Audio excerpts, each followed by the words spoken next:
All right, guys and gals, we're going to wrap up Chapter 5, Section 1. Remember, this is going to be in 2 days worth of stuff. So earlier, we talked about bisectors, whether it be perpendicular bisectors or angle bisectors, and what they created. Today, we're going to keep going, and we're going to look at, if I can get those papers to stay, we're going to look at medians and altitudes, if I can find the word. There it is, altitudes. So let's get started. First, let's talk about what a median is. All right, in math, we've got a couple of times we'll use the word median. Sometimes we refer to it as the middle number in a set of numbers, and that's not what we mean here. A median, in this case, is where we take the distance from one vertex, so from one angle of the triangle, and we connect it with a line segment to the midpoint of the opposite side. So in this case, D is the midpoint of AB, and that means AD and DB are the same size. Listen carefully. Medians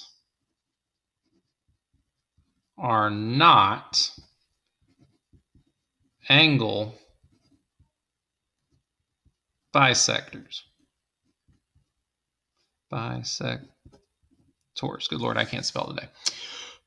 So ACD is not the same as DCB.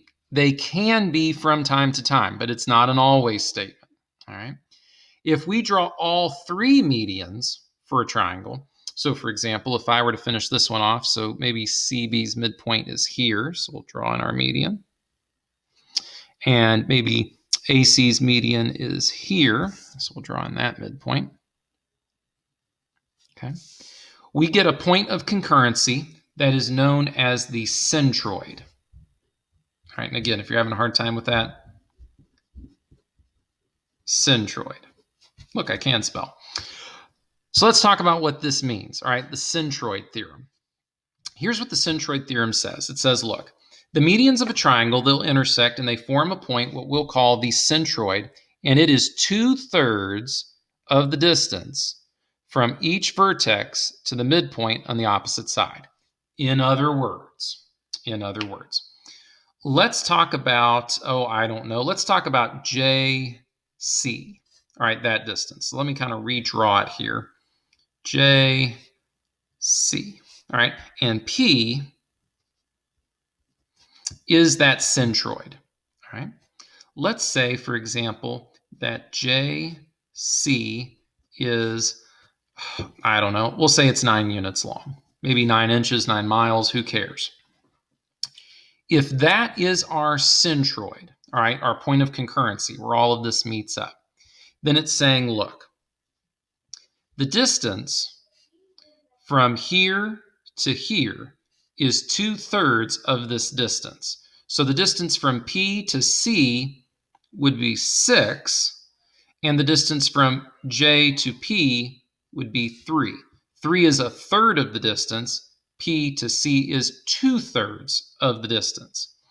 So, in other words, this is 2/3, this is 1/3 of the overall distance. But notice this relationship is a 2-to-1 relationship. 2-to-1. It would take 2 of these to make 1 of those. All right, and that's true for all of them. So from B to P is twice as long as it is from P to L. A to P is twice as long as it is from P to K. So that gives you the idea of the distance. Now, the centroid also has another rather interesting purpose for triangles like this. The centroid is the balancing point. So for example, if I were to take this triangle, all right, and cut it out, maybe I made it out of a sheet of plywood, let's say. So I cut that sheet of plywood, make it a triangle. I could put a nail right there at P, drive it all the way through, and then the whole triangle would balance on that one spot, all right? Because it's distributing that weight evenly in all directions with the same amounts, right? The same basic proportions. So centroid is the balancing point, and it divides these median distances into this relationship. So if the entire median, let's say for this one, was 9, then from C, that vertex, to the centroid is 2/3 of the overall distance, which means the edge or the side to the centroid there, that midpoint to the centroid, would be only 1/3 of the distance. All right. So that's the centroid. Pretty simple and straightforward. Centroids always fall in the center of the figure, never on the outside. So again, let's see where it was here. Your circumcenters could fall inside, outside, or on. Incenters always fall on the inside. And then centroids always fall on the inside too. So just so we can keep everything straight. One last one to go through. I know it seems like this is never going to end. Our last one is called the orthocenter. All right, kind of the dark horse of the group, so to speak. It sort of comes out of nowhere at times. Here's how we find the orthocenter. The lines that contain the altitudes of a triangle are also concurrent, and we call those, that point of intersection, the orthocenter. So take a look. From B to G, notice there's our right angle. That's an altitude.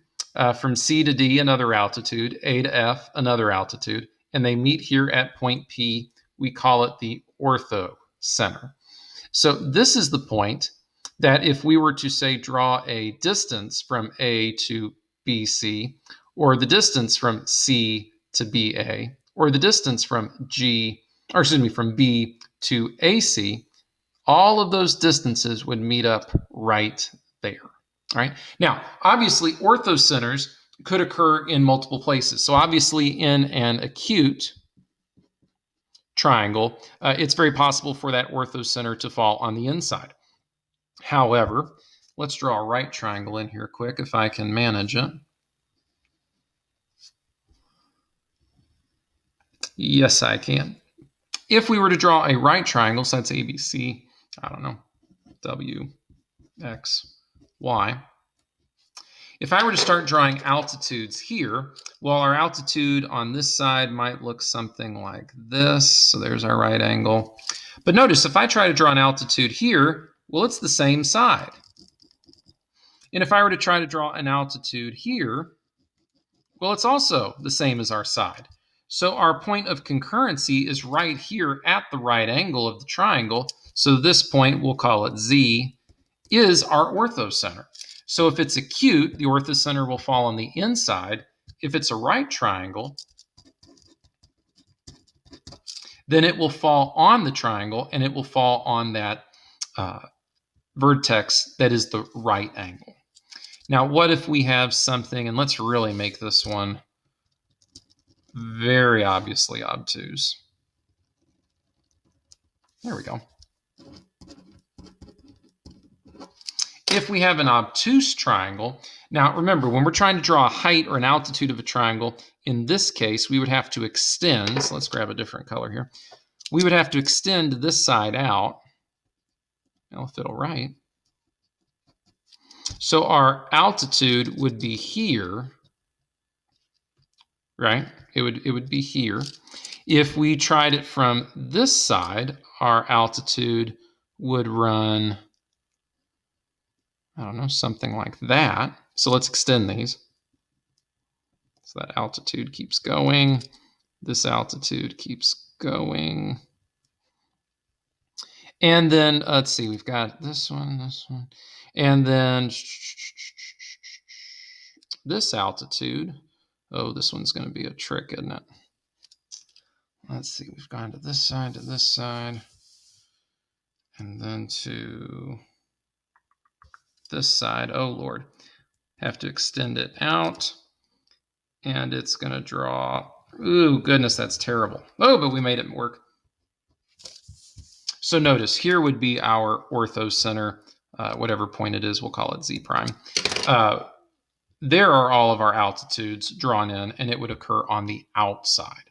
So again, orthocenters, kind of like circumcenters, can occur either inside, on, or outside of the triangle, whereas your centroid and incenter will always occur in the middle, or somewhere in the middle. All right? So I like this diagram. It's kind of handy. You might take a moment, try and fill it out. It lets you know what kind of item we use. So for example, perpendicular bisector, angle bisector, median, and altitude, and gives you a quick summary of what those look like. If we use all of those, say for example, all of the perpendicular bisectors or all of the angle bisectors, then what we end up with is a circumcenter, an incenter, a centroid, or an orthocenter. And then here it gives you an idea of what's that special property. All right. So in this case, the special property of a circumcenter is that it's equidistant from each vertex. So remember, we could draw a circle that would go through all the vertices and be centered at the circumcenter. The incenter special property is that it is equidistant from each side. So again, we could draw a circle on the inside of the triangle and it would just touch each side and again be centered at the incenter. The centroid's special property, not only is it the balancing point, but if we draw in these medians, that point is a third of the way from the side and 2/3 of the way from the vertex when compared to the total median length. And then last but not least, we've got our orthocenter, again, made with altitudes, and it's that point where all of our altitudes will meet. And we could use that point to determine if we have, say, an acute, right, or obtuse triangle based on where that orthocenter lies. We'll be using all of these things today, so I would strongly recommend that you have something like this at your disposal. It'll just make things easier when you're looking at diagrams, because notice our diagrams can get pretty crazy in a hurry, to know what you're dealing with, what special properties are there, and how to solve the problems that we're dealing with.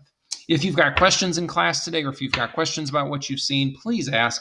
I know this is a lot, and again, I'll show you some different ideas using GeoGebra in class, kind of similar to what we did with the first time, so we can kind of see these in action, play with them a little bit, and perhaps understand them better. Have a good day, guys. Make sure you take good notes, and we'll see you in class.